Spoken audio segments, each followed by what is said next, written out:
Esse é o podcast Jungiando, o podcast do Instituto Jungiando sobre psicologia analítica. E o tema desta temporada é o Manual da Mente. Queremos falar sobre saúde mental de um jeito claro e acessível, desmistificando patologias psicológicas e proporcionando uma compreensão mais profunda do tema. Vamos mergulhar nos mistérios da mente, explorando a saúde mental e os desafios psicológicos da nossa época. A ideia é trazer reflexões que fazem sentido no dia a dia, conectando a psicologia com a arte, a música, a literatura, o cinema e com a vida real. Porque conhecer a mente é entender a nós mesmos, e entender é o primeiro passo para cuidar. Eu sou a Mayara Suguaia. E eu sou a Patrícia Lopes. Eu sou a Daniele Fumagalli. Somos psicólogas junguianas e convidamos você a vir com a gente nessa jornada. Eu sinto que eu estou sempre cansado, mesmo depois de descansar bastante no fim de semana. Esse cansaço é extremo, parece que eu preciso de férias constantemente. Também tudo me irrita, eu não tenho paciência para estar no trabalho. Às vezes tenho crises de choro, o coração acelera quando eu vou pensar em ir trabalhar ou quando eu vou começar o meu trabalho. Às vezes, domingo à noite, já começo a sentir aquela angústia, aquele mal-estar. Fico procrastinando para começar a fazer as atividades. Depois fico me sentindo culpado porque vou ter que fazer tudo sob pressão e com prazos apertados. Sinto às vezes como se eu estivesse ficando preguiçosa. Não consigo me concentrar nas atividades do trabalho. Não consigo mais me conectar com os meus colegas, clientes. Me sinto sem motivação. Não consigo mais atendê-los. Bom, se isso pareceu familiar, é o burnout, né? É o tema que nós vamos conversar hoje. Ele atravessa a vida moderna e afeta milhões de pessoas. E que é um pedido de socorro do corpo e da psique. Vamos olhar hoje para isso a partir da CID-11, que é a Classificação Internacional das Doenças, mas também pela nossa lente junguiana, porque o burnout não é só um fenômeno médico. Ele fala de um modo de viver.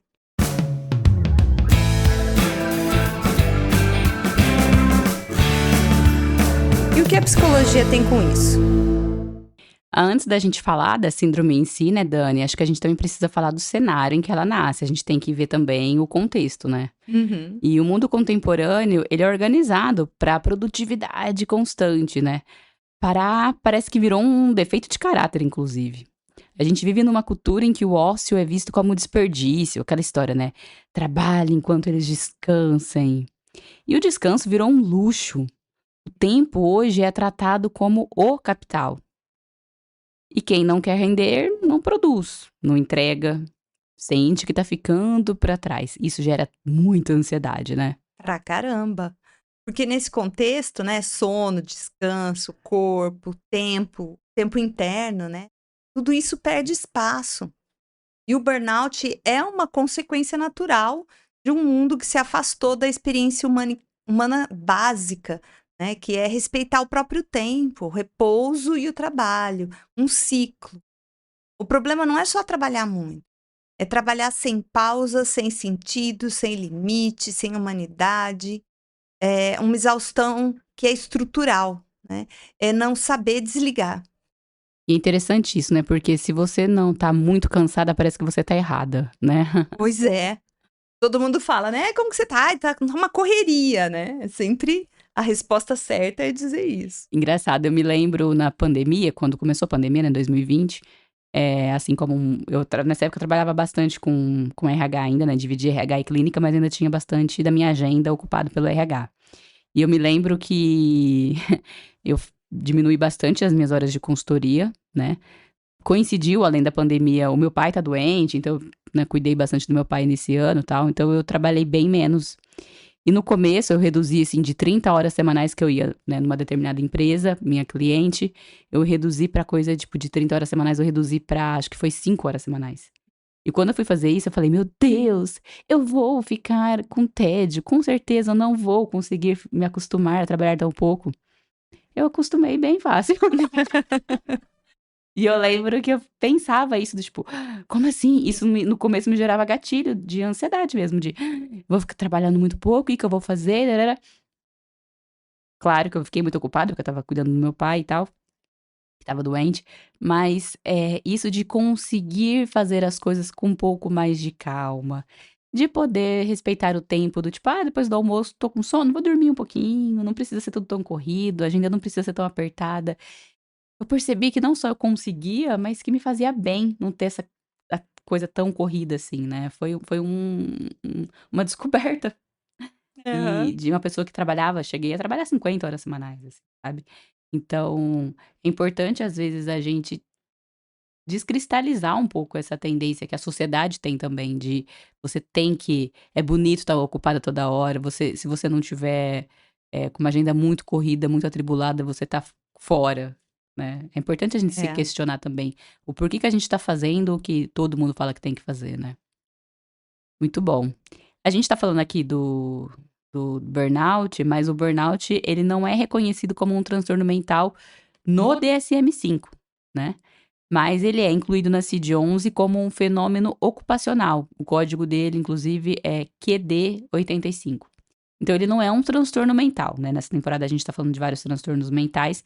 A gente tá falando do burnout porque ele é muito importante e ele traz, né, Ele muitas afeta, né, o muitas emocional. consequências e afeta o emocional. Mas é importante a gente fazer essa distinção, ele não tá no DSM como um transtorno mental. E esse burnout, né, que seria o esgotamento, é uma síndrome conceituada como resultante do estresse crônico no ambiente de trabalho, que não foi bem manejado, né. Ela é caracterizada, segundo a lá na no DS no CID-11, por 3 dimensões.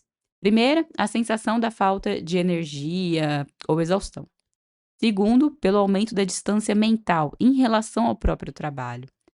Ou sentimentos negativos, até um pouco cínicos, né, eles colocam lá na definição, relacionados ao próprio trabalho. A gente começa a ter um desprezo por aquilo.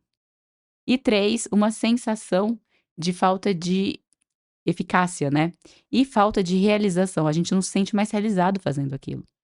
O esgotamento se refere especificamente a fenômenos no contexto de trabalho e não deve ser utilizado na descrição de experiências em outras áreas da vida. Inclusive, essa nova classificação, que está em vigor no Brasil desde janeiro de 2025, reconhece o burnout como uma doença ocupacional. E isso é bom, né? Porque pode garantir direitos trabalhistas, previdenciários, enfim. É verdade. Então, dessa maneira, o burnout foi classificado como um transtorno, incluído pela Organização Mundial de Saúde na lista da Classificação Internacional das Doenças, e que lista todas as enfermidades e gera as estatísticas, né, que vão ser prevalentes para os próximos anos. A OMS descreveu o burnout, então, como uma síndrome que é resultante de estresse crônico no trabalho, que não foi administrado com êxito, e é um fenômeno psicossocial que surge como uma resposta crônica a esses estressores, que são interpessoais, ocorridos na situação de trabalho, que acomete profissionais que mantêm uma relação constante e direta com outras pessoas.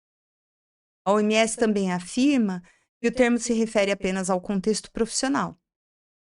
Então, o estresse por outras causas, como problemas financeiros, familiares, eles devem ser classificados de outra forma, né? Não como burnout. Sim. Como a gente falou, né? Esse quadro, então, ele é caracterizado como uma síndrome do ambiente de trabalho ocupacional, né? Então, é quando a gente se vê exaurido por conta de situações vividas no ambiente profissional. Por exemplo, excesso de cobrança, competitividade, acúmulo de responsabilidades, enfim. É importante que a gente saber que o indivíduo vai sentir exaustão em todos os âmbitos, né? Físico, emocional, mental. E aí a gente tem alguns sintomas aqui, né, físicos do burnout que são interessantes a gente falar. Por exemplo, dores de cabeça, cansaço, sudorese pode acontecer, palpitação, pressão alta também é um clássico, né? A pressão começar a aumentar, dores musculares, muita tensão, né? Crises de asma, tonturas, tremores. Já ouvi pessoas também falando que começou o olho piscar, o Sim. olho ficar pulando, também tem a ver com estresse. Problemas digestivos, então é um clássico, né, gastrite, refluxo, esses são sintomas físicos.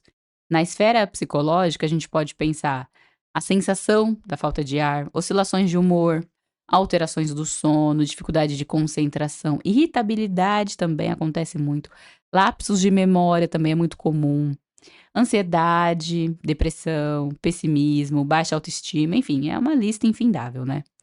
E do ponto de vista comportamental, a gente pode ver muitas faltas no trabalho, né, absenteísmo aumenta, agressividade, né, falta de paciência com os colegas, isolamento, perda do interesse pelo próprio trabalho e pelo relacionamento interpessoal ali no contexto do trabalho também. Pois é.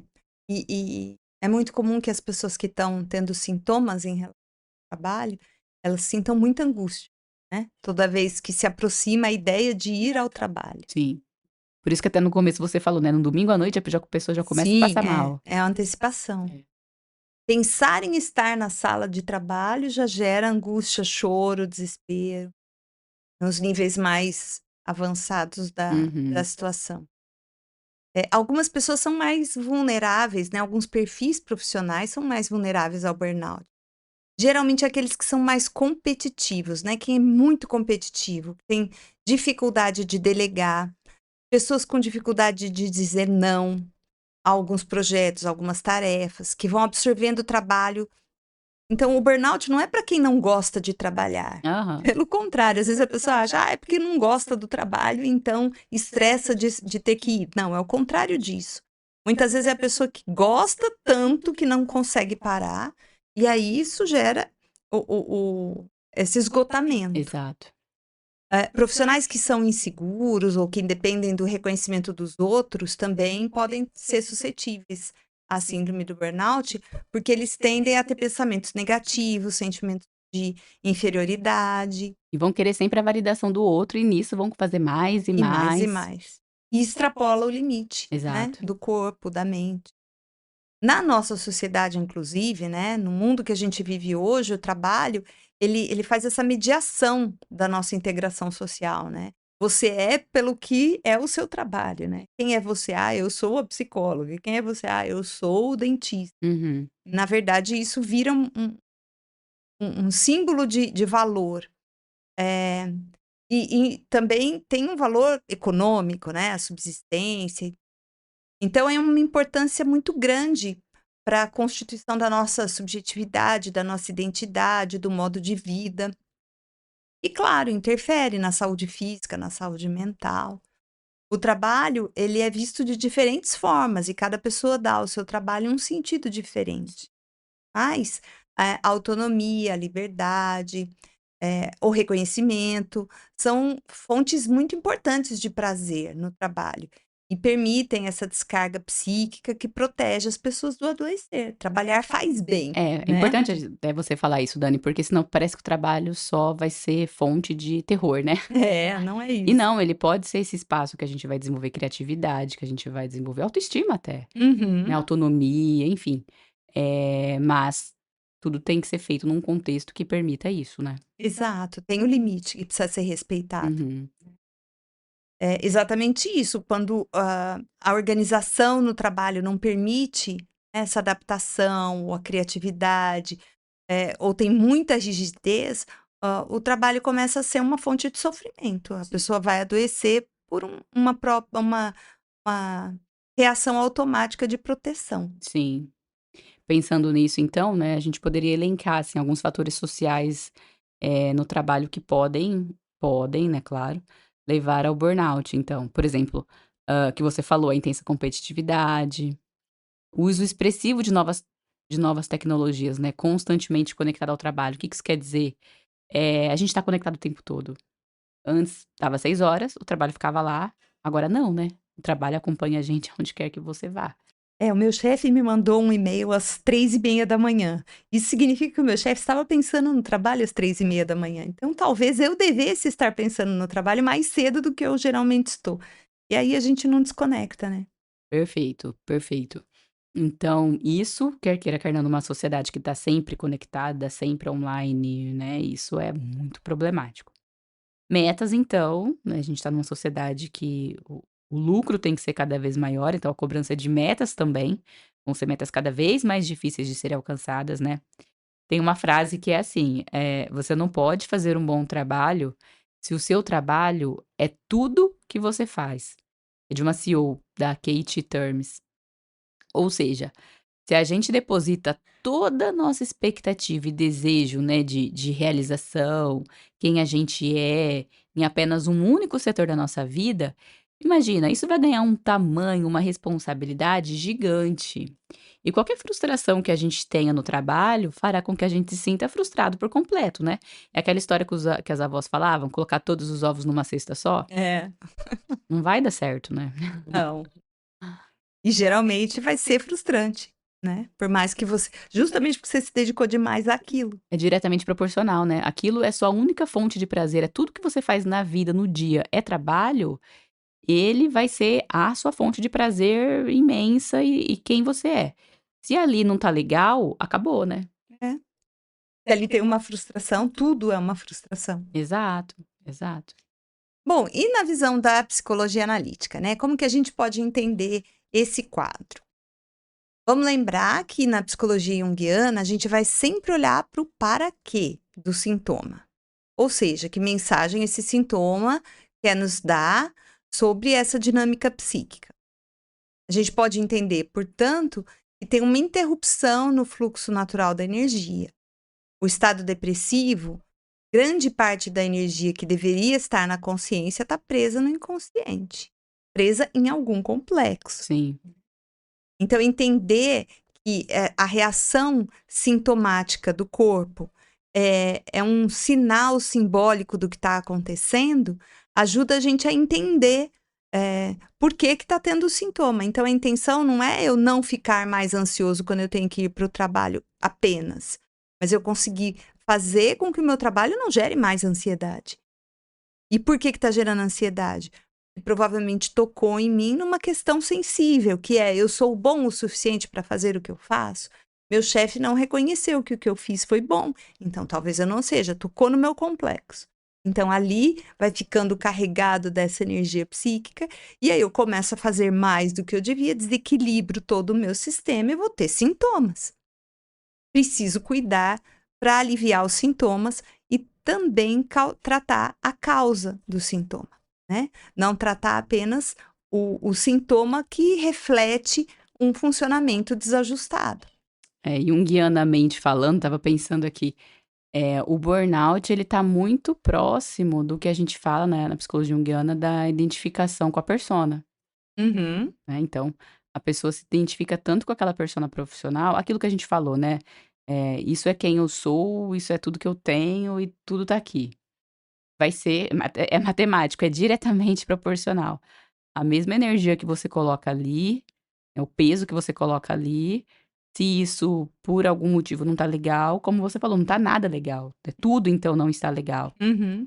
Porque justamente, né, a pessoa ela deixa de viver outros papéis dela, outras possibilidades, outros relacionamentos até, né, com esferas não só pessoais, mas com o mundo, né, ela deixa de ter sentido em outros pontos, porque ela vai estar ligada só àquilo, né. Quem ela é para além daquele viés profissional. Isso precisa ser abordado, né? Isso precisa ser abordado. Então, no ponto de vista junguiano, a gente também pode falar de uma identificação com a persona, e isso na terapia, né, a gente vai conseguir olhar para isso, por que que a pessoa tá se identificando, ou pra quê, né, melhor dizendo, É. que ela tá se identificando com aquela persona, o que que aquela persona tá segurando, né, qual que é o pilar que tá sendo segurado aí pra essa casa não desabar. Uhum. O burnout ele marca esse limite, né? Ele indica que a pessoa está vivendo contra ela mesma, sacrificando partes importantes da alma dela, né? Está sacrificando o descanso, ou a criatividade, ou a espontaneidade, o sentir. O burnout, ele para. Sim, É uma proteção mesmo. né. Eu tinha um professor que sempre falava: se você não sabe a hora de parar, o seu corpo para você. O burnout, né, pensando também no aspecto da psicologia junguiana, ele pode ser um sinal, inclusive, né, Dani, de que o ego assumiu um módulo unilateral, digamos assim, né, de funcionar, além da persona profissional, é que tem esse ponto também do ego assumir um único jeito e só pegar aquele lado, né, você Uhum. pegou a mão direita e foi para sempre por ali. É como se o ego dissesse, né? Eu dou conta, eu preciso dar conta, não posso parar. E o inconsciente vai fazer isso que você falou que o corpo faz, né? Você vai parar. E aí o colapso não vai ser punição, é proteção, né? Proteção. Muito bem. E como que a gente cuida disso, então?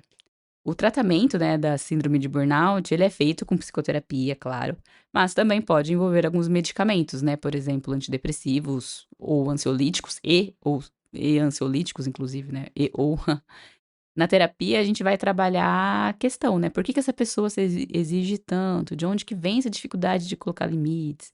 O que será que ela tá tentando sustentar sozinha, né? Enfim.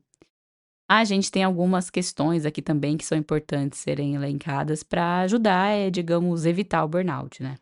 Por exemplo, um clima organizacional saudável, que não tem essa competição desvairada, não tem assédio moral, obviamente, né? O equilíbrio entre vida profissional e vida pessoal é não só respeitado, mas é incentivado, né? Prática de atividade física cabe muito bem, porque a pessoa vai não só fazer o corpo funcionar, né, tirar aquele excesso do mental, ajudar o corpo também a inclusive eliminar um pouco desse estresse todo, desse cortisol todo, né. Exato. Mas também para ter aquilo que a gente estava falando, né, não ter o trabalho ser a única coisa que ela faz no dia, né, é Uhum. muito importante que tenha atividade física também.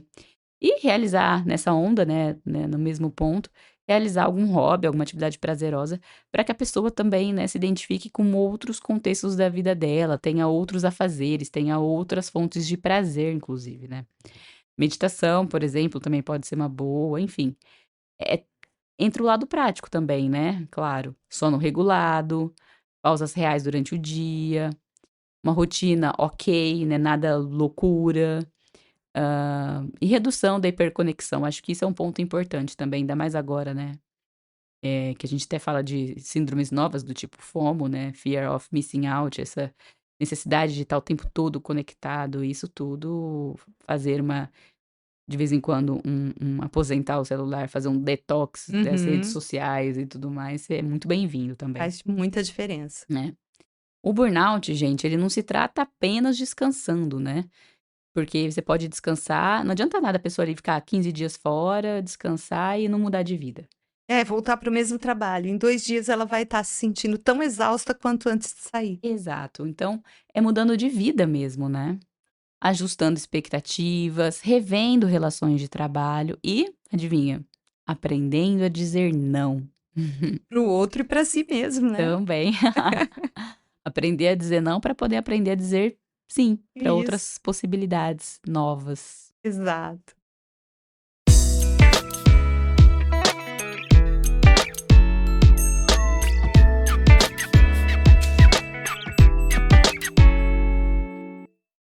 Para as nossas dicas, a gente tem, um episódio do podcast que eu já até falei aqui algumas vezes, eu adoro esse podcast, eu sei que a Paty também gosta bastante, é o Bom Dia Óbvios, da Marcela Ceribelli. Ela tem o episódio, anotem aí, 113, se chama Burnout Empático, o que é meu e o que é do outro, com a convidada Carolina Nalon, é bem legal esse episódio. E também tem o episódio 294 desse mesmo podcast, Bom Dia Óbvios. O episódio 294 se chama Politizar o Sofrimento, uma urgência entre o boom de diagnósticos de saúde mental. Muito bom, né? Esse aí a gente super indica, inclusive, Uhum, com a Flávia Albuquerque. Tem uma discussão sobre o que o burnout diz sobre o nosso tempo e nossa sociedade, que vale a pena a gente ouvir. uhum.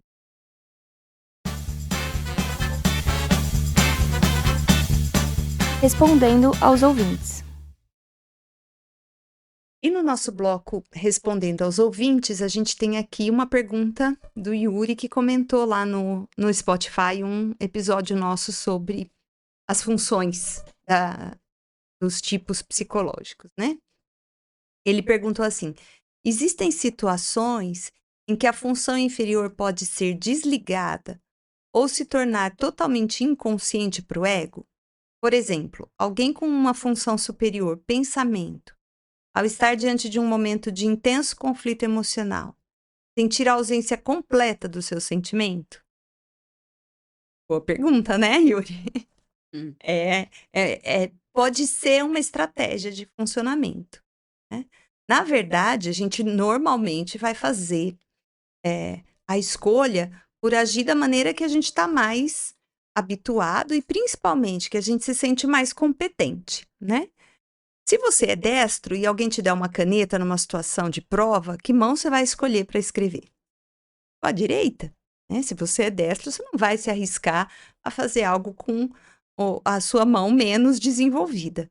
Numa situação de conflito emocional, provavelmente a saída vai ser, de uma pessoa do tipo pensamento, agir da maneira como ela está mais segura. Então pode ser sim que ela vá para uma, racionalização ou organização muito, linear e direta das emoções, né, justamente por não ter habilidade em lidar com as emoções e com a função sentimento, com o julgamento, adequado. Mas o que também pode acontecer, Yuri, é que a função inferior, ela vem com força e totalmente desajeitada, né. Uhum. Então aí pode surgir uma pessoa do tipo pensamento, naquela situação em que o outro vem e traz o conflito emocional, ela simplesmente não abre a boca e fica em silêncio. É o sentimento reagindo de um jeito ruim, do tipo: "Estou emburrado e não vou responder". Ou então, com uma reação completamente inadequada, né. Um julgamento inadequado sobre o que está acontecendo, uma atitude imatura sobre o que está acontecendo. Ou seja, para cada pessoa, uma reação. A gente tem sempre muitas possibilidades, é bastante particular.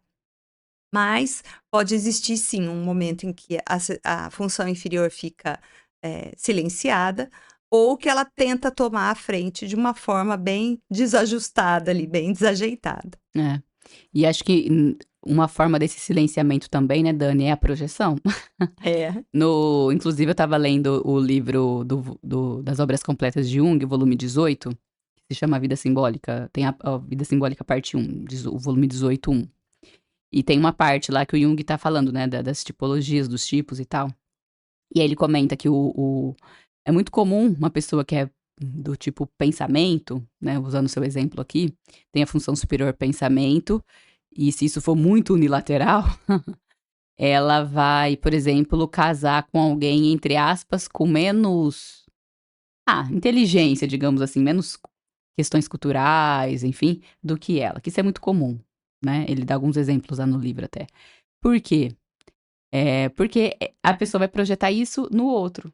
Então, um homem extremamente intelectualizado, acho que isso todo mundo deve conhecer um exemplo, né, muito comum isso acontecer. Um homem extremamente intelectualizado e tal, se casa com uma mulher, que talvez não vai ter o mesmo nível de instrução formal que ele, mas que vai ser a pessoa que conecta ele ao mundo dos sentimentos, não só aos dele próprio, mas dele com as pessoas, né. Ela faz, às vezes, de tradutora, porque ele vai ser totalmente embotado, por exemplo, para algumas questões, e essas questões mais calorosas, assim, de sentimentos, eh, questões emocionais, ele vai projetar na outra pessoa, né, ele não, entre aspas, "não vai desenvolver isso nele", mas vai projetar isso no outro. É uma forma de desligar, porque você não tem que lidar com aquilo o outro faz por mim, né. Pois é. Mas claro, esse caminho é um caminho que fica contrário, digamos assim, ao da individuação, né, porque é muito fácil você deixar que o outro faça aquilo por você e não desenvolver. O desafio é a gente desenvolver. O casamento é um bom contexto para isso, né, porque você vai ter que ser confrontado com algumas questões. A princípio, você pode projetar no outro aquilo que você não quer desenvolver, mas o ideal é que em algum momento você também comece deixa eu ver como que se fala esse idioma aqui que eu não domino, né, como que faz isso aqui, que a outra pessoa é tão boa. Como que eu consigo também desenvolver um pouco disso? É uma demanda, né. O casamento só se sustenta se depois de algum tempo, quando as projeções caem, você começa a assumir o que é seu e desenvolver. Exato. Inevitável. Pega doeu, bateu, bateu, doeu, pega que é teu. É isso aí.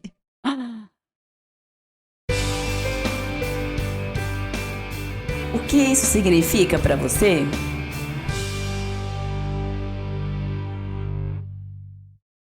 Muito bom. E na nossa parte artística, na hora que eu comecei já a pensar nesse episódio, já me veio essa música na cabeça. Direto, né? Direto, eu adoro essa música.